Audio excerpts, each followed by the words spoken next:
Hi friends, welcome to our YouTube channel study hub. आज हम आपके लिए लेकर आए हैं 16 महाजनपद पे तीसरा वीडियो।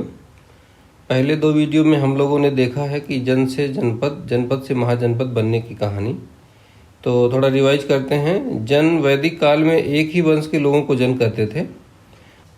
जन से जनपद बना, जनपद से महाजनपद बना, महाजनपद से बाद में मौर्य काल में वो साम्राज्य बन जाता है। तो साम्राज्य जब एक राजा अपने राज्य की सीमा का अत्यधिक विस्तार कर लेता है तो उसके राज्य को या सत्ता को साम्राज्य कहते हैं। जैसे चंद्रगुप्त मौर्य ही पहले थे जो भारत में केंद्रीय शासन के अंतर्गत विशाल साम्राज्य स्थापित किया था। अब हम विविध प्रतियोगी परीक्षाओं को ध्यान में रखते हुए कि बहुत सारे प्रीलिम्स या ऑब्जेक्टिव या एमसीक्यू टाइप के क्वेश्चंस पूछे जाते हैं जहां से, उनको अब हम देखते हैं, क्योंकि इससे पहले आपको कॉन्सेप्ट क्लियर हो गया कि किस तरह से महाजनपदों का उदय हुआ। अब हम चलते हैं 16 महाजनपद जो हैं उनको एक एक करके उनकी राजधानी और उनका वर्तमान में वो किस जगह पे स्थित है उसके बारे में प्रकाश डालेंगे। तो शुरू करते हैं 16 महाजनपद।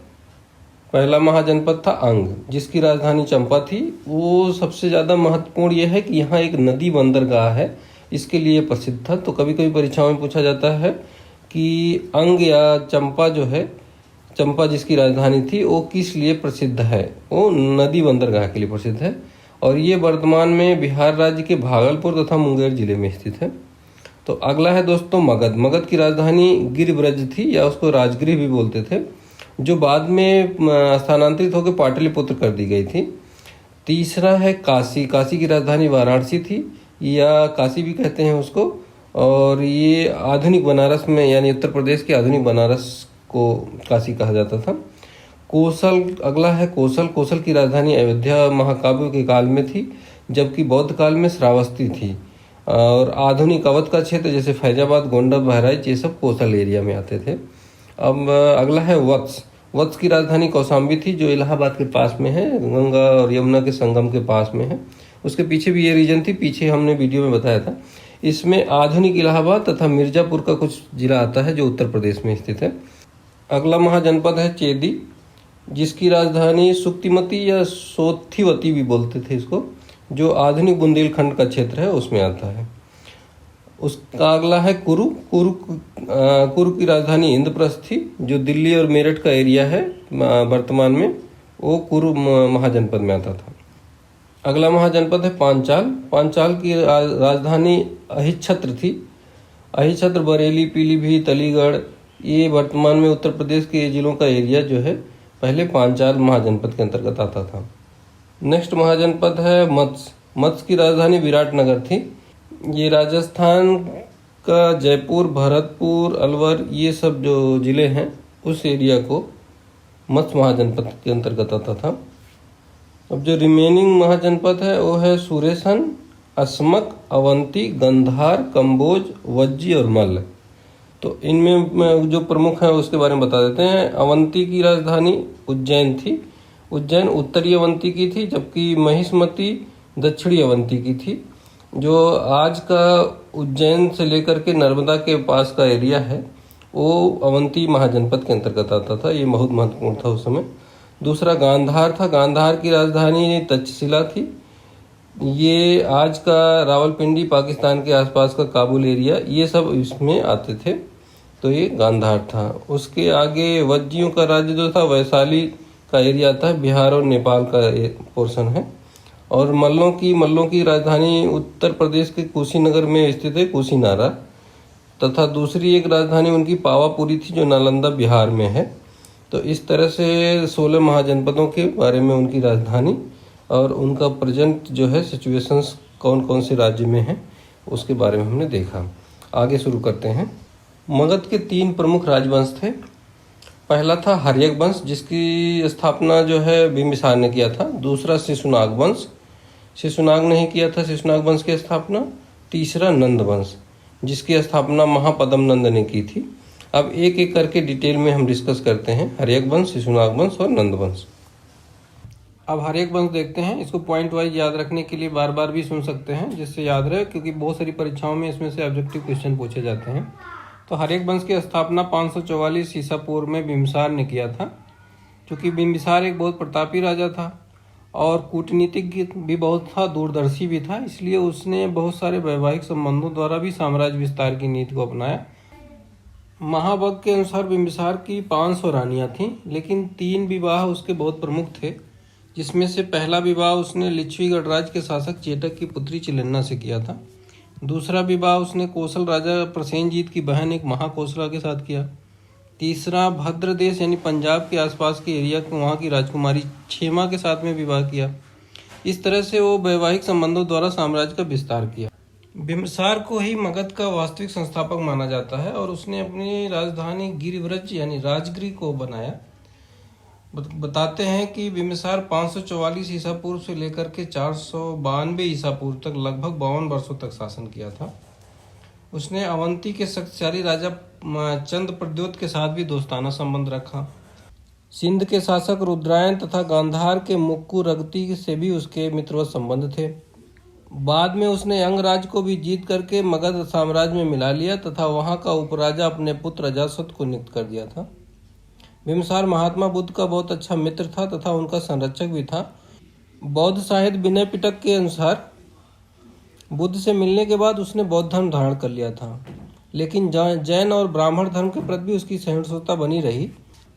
बौद्ध और जैन धर्मानुसार उसके पुत्र अजातशत्रु ने उसे बंदी बनाकर कारागार में डाल दिया था, जहां पर उसकी 492 ईसा पूर्व में निधन हो गई थी। महत्वाकांक्षी अजातशत्रु ने अपने पिता को कारागार में ही केवल नहीं रखा बल्कि बहुत सारी यातनाएं दिया था, जिसके कारण उनकी मृत्यु हुई थी। बिंबिसार की मृत्यु से दुखी होकर के उनकी द्वितीय पत्नी जो कौशल राजा प्रसेनजीत की बहन महाकौशला थी, उनकी भी मृत्यु हो गई थी। वैशाली की एक नर्तकी और परम रूपवती कला प्रवीण गायिका थी जिसका नाम आम्रपाली था। उसके सौंदर्य पर मोहित होकर के बिंबिसार ने उसे लिच्छवी से जीत करके राजगिरी ले आया था। उसके बाद उसके साथ विवाह किया। उसी से पैदा हुआ था एक पुत्र उसका जिसका नाम जीवक था। बाद में उसको उसने तक्षशिला में शिक्षा के लिए भेजा था। बाद में वो प्रख्यात चिकित्सक राज्यवैद्य बना था और बाद में आगे चलकर भगवान बुद्ध की भी सेवा किया था। जब अवंती के राजा चंद्र प्रद्योत को पीलिया हो गई थी तब बिंबिसार ने जीवक को ही उनके पीलिया रोग के इलाज के लिए भेजा था। अजातशत्रु अपने पिता की हत्या करने के बाद में मगध के सिंहासन पर बैठा। वो 492 ईसा पूर्व में। उसके बचपन का नाम कुड़िक था। कुड़िक भगवान बुद्ध के विरोधी एक देवदत्त था। उसके उकसाने पर उसने अपने पिता की हत्या की थी, इसलिए इसे पितृहंता भी कहते हैं। अजातशत्रु ने भी अपने पिता के साम्राज्य विस्तार की नीति को ही चरमोत्कर्ष पर पहुंचाया।